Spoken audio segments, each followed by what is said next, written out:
Welcome back to the Integrated Leader Podcast. We're on a mission to help you transform into a more effective, empathetic, and impactful leader, both professionally and personally. I'm your host, Lauren Marie, an executive coach passionate in helping you unlock your potential. In today's episode, we'll be delving into social regulation, a vital aspect of emotional intelligence that can greatly impact our relationships and professional networks. From understanding what social regulation is to discussing ways to cultivate it, we've got you covered. So let's get started. So what is social regulation? Social regulation refers to the ability to proficiently manage relationships and build networks. It involves understanding others' emotions, effectively communicating your own, and using this knowledge to create healthy and supportive connections.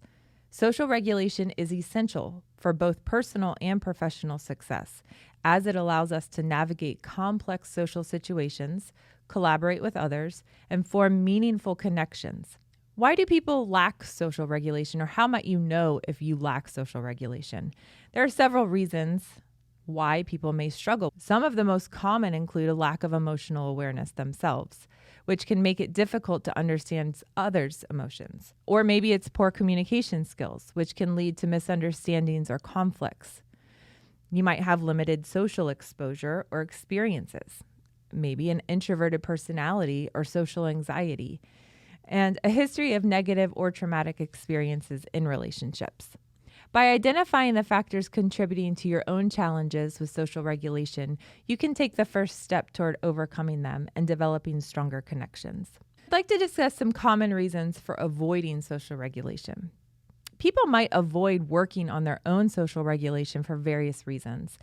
They might fear rejection or judgment from others, feel overwhelmed or exhausted by social situations, be unsure of how to improve their skills or even where to begin, or believe they are incapable of change or improvement.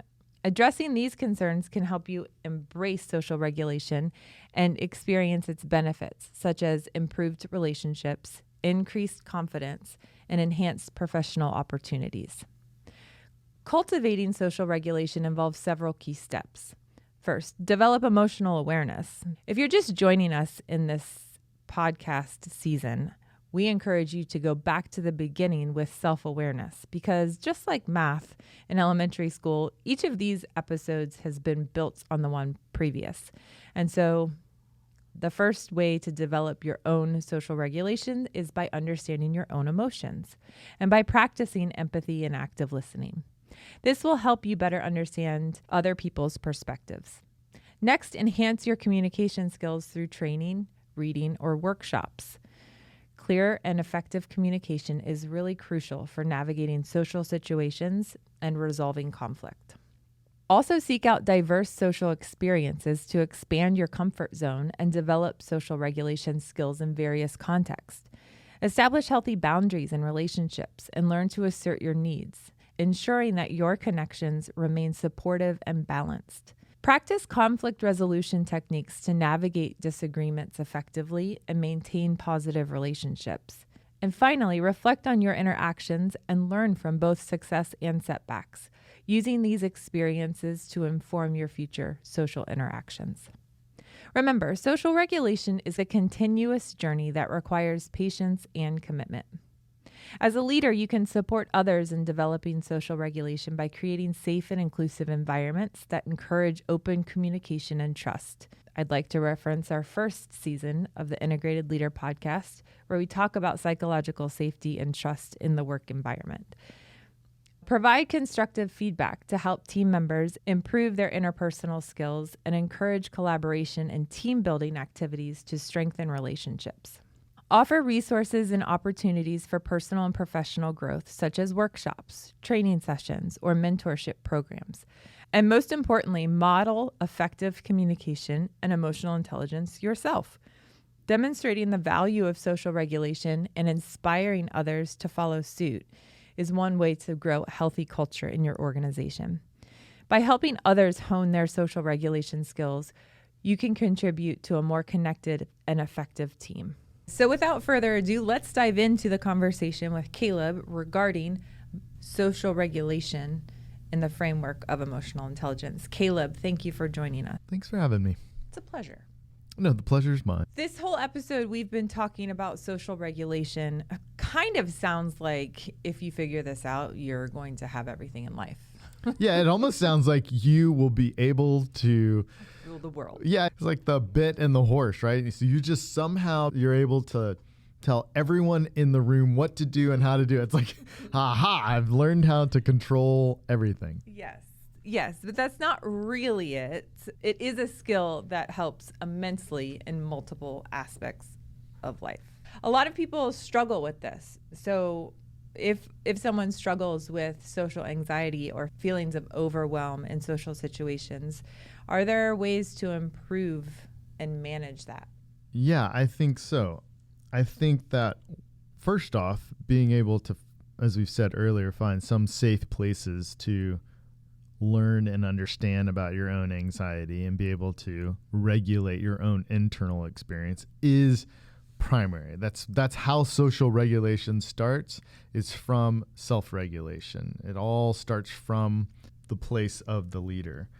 I think there are three things that come to mind when it comes to how can I work to maintain an environment that we're all moving forward, because that's how I see the social regulation. Its purpose is for us as a team to move forward in a similar direction. I think the first thing is to name when things are off.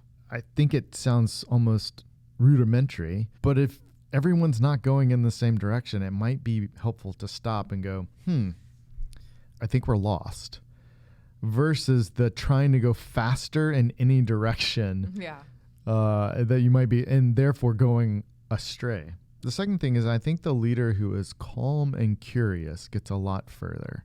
And so the ability to name it, hey, we're off, and what's happening?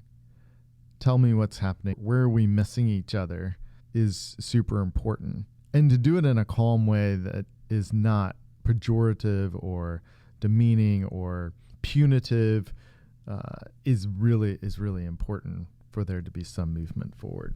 And I think the third thing is to keep this idea that the goal is for us to all move forward. It's not about me as the leader winning my way or the group winning their way or me losing my way or them losing their way. It's about how are we coming together to move forward in a similar direction. And so I think that is super important in managing the anxious feelings that the leader has, because more times than not, if the leader is anxious, he's probably feeling some of the anxiety that's in the room with everyone else. And so you might as well talk about the elephant in the room versus trying to somehow suppress it or crush it by avoidance or bullying or trying to kind of run over it, as it were. So can you role play that for me? If a leader has not been doing that in their leadership style, what is a safe way or an easy way to practice getting into that conversation? Yeah, I'm a big fan of being super frank and honest. And so if that's the case, then I would coach that leader to say something like, normally, I don't ask you guys questions, and I'm going to try something new, and we're going to see how it goes. And the reason I would say that to that leader is because sometimes leaders will go in and try to have the meeting differently and then come back to me and say, Caleb, I tried it, and I asked questions, and they're not aware that it feels so different to the team that it's disconcerting, actually. Right. And so being just like super frank and going, I know this isn't how we usually do it. We want to try and do this differently. And it's going to take some time is really important. You can't undo 10 years of a meeting style in one. And so I think it's the ability to be patient. But then I think it's more about being aware of him or herself. And so if they're afraid of something, being able to just name it and be curious and say, I'm afraid that we're not going in the same direction. And so I'm just kind of curious where you guys are. What direction do you guys want to go in? And where does this seem to be bumping up against that? And just start the conversation in that way. Yeah, that's good. I really like that suggestion of being wildly honest. I like the way you started it back even. I know I don't normally do this. I'm feeling anxious. And instead of ignoring it today, I'd like to ask, is anyone else feeling this way? Yeah. And the leader's going to have to be ready for there to be crickets and no one to answer the first 10 meetings when he asks that question. And then he's going to have to be persistent and consistent with that train of thought before things start beginning to change too. Right. Are there any exercises or practices that can help me develop empathy and active listening skills? I may sound like a broken record, but empathy is built out of the awareness of self. You can't understand what someone else experiences without having some framework of your own experience to work from. Why? Well, I use this illustration a lot of times. So let's imagine that somehow you lived in Saharan desert. I feel like I do. Well, true. But you live in a small tribe in the middle of nowhere. And I come and I try to explain to you what ice cream is. Okay. I'm trying to explain something that's creamy and frozen and sweet. Mm-hmm. You don't have any idea of what ice cream tastes like, much less if I try to tell you what the mocha chocolate ice cream tastes like. Mm-hmm. You're lost. And the same is true for all experience. You have to have some taste of the experience to have some ability to imagine. But let's say that you've at least had vanilla ice cream and you've had coffee and you've had chocolate before. Then I tell you about the mocha chocolate ice cream and you have some idea, even if you haven't tasted it, you have like a cloudy understanding. And so that to me is the illustration of empathy requires some picture, some emotional landscape for you to work from to understand the emotional experience of another person. Okay.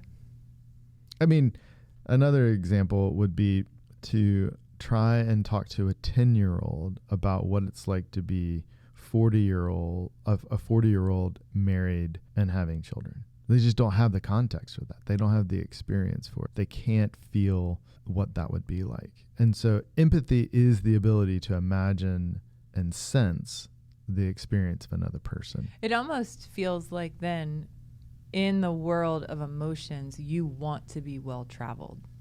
Because the more well-traveled you are in emotions, the more in-depth your experience of others is. I love it. Exactly. Interesting. Yeah. I was on TikTok the other day and found a therapist talking, and her image was Sharpies. She had one person in her right hand that had 3 colors. It was red, blue, and black. And then she had someone in the left hand that was, 25 colors. The colors representing emotion. The 25 colored person is asking their partner for green, but this person with 3 gives them blue because it's the closest thing they have to green. But that's not what this other person is asking for. And so there's this misexpectations of what each other can give. I thought that was pretty powerful. Yeah, that's great. I think active listening skills sometimes is understood as very kind of rote. I hear what you're saying is yada, yada, yada. But I think that deeper active listening is asking the question, what do they want? What are they trying to protect? Because I think that a lot of human experience is in those two realms. So, going back to if an employee is coming and saying, hey, I need more pay, that's on the surface. But what are they trying to protect? What is it that they really need? Quite honestly, they might not actually want more money. What they really might want is more say in some things. And so you might save yourself a lot of money by getting at what is it this money really means to them. And what it might mean is it gives them a sense that they're worth more at the company. And what you could give them is a sense of worth more at the company by taking on a project. So I think it's the active listening is much more about asking them about who they are, what their dreams are, what their hopes are, and what they're also trying to protect. What are they trying to keep from happening? Yeah. So it's not just keeping eye contact and nodding your head as the other person's talking. No, it's not that at all. So going back to empathy real quick, if I do not have experience in the emotion that someone is sharing, what do I do? Or if I don't have a framework or a context to put it? I think that this is where you need advisors. This is where you need coaches. This may be a therapist. Somebody who can come alongside you and help you see what's happening. I mean, I'm just thinking about the illustration of my wife. She was that for me, and she was my coach, essentially telling me, hey, I don't know if you're aware of this, but your quick movement to change things has got everybody with their head spinning. Like that, I needed that. I needed someone, and I kind of think of myself as like somewhat, emotionally intelligent person. Right. But I needed her to help me be aware of it in that moment. And I think we all, no matter how intelligent we are, we need other people to be able to say, hey, I don't know if you caught this, but I think you came off really angry today. Or I don't know if you know this, but I think the team is really scared about their jobs and whether or not they're going to be here next year. So I think you need those people outside of you to help you see. That's a good idea. Part of what social regulation is being able to resolve conflict. What conflict resolution techniques can we use to navigate disagreements and maintain positive connections with others? Conflict is not about trying to figure out who's going to win and who's going to lose, but how we're going to move forward with the people that are here. And so I think that the leader who is able to resolve conflict is not the one who makes everybody feel awesome at the end of the meeting, ironically. Instead, she's the leader who reminds everybody about the goal. She reminds them about why they're all there. And so it actually is to take out this winning and losing. It's not about Sally and Joe. It's not about whose idea is best. It's about what parts of Joe's thoughts and what parts of Sally's thoughts are important for us to actually move forward. And it means that as the leader, sometimes you're making the decision about which one you're going to do. But it's not about, and I like Joe better. It's about, this is a good idea for us to move towards the goal that we're actually trying to all move towards. And so conflict resolution is not about figuring out who wins and who loses. It's not about making everybody happy. It's about how are you moving forward towards the goal. Whenever you have conflict, you have a struggle with trust. And so at the core, being more concerned about the struggle of the break in trust versus trying to figure out who's going to win or lose the argument becomes more important, because without trust, you can't move in the same direction. And so conflict resolution is about how are we going to work to trust each other? And sometimes you can figure out ways where the team actually begins to trust each other. There are other times when you can't. And so the team actually has to be broken up. And that doesn't sound real optimistic, but I think that if the goal is really clear about where you want this thing to sort of end, then you begin to say, who are the people who can move us in that direction together? And that means, how are we going to work on building some trust here with each other? Because you can have a real contrarian and a real kind of idealistic person who are working on the same team that really want the same goal, and they have trust. They're working towards the same thing, maybe in different angles. But if there can be some acceptance of that, you really can keep moving. That was beautiful. Well done. Thank you for joining me today on this journey, and I look forward to continued exploration of emotional intelligence in the coming episodes. Remember, business is personal, so let's be good at it.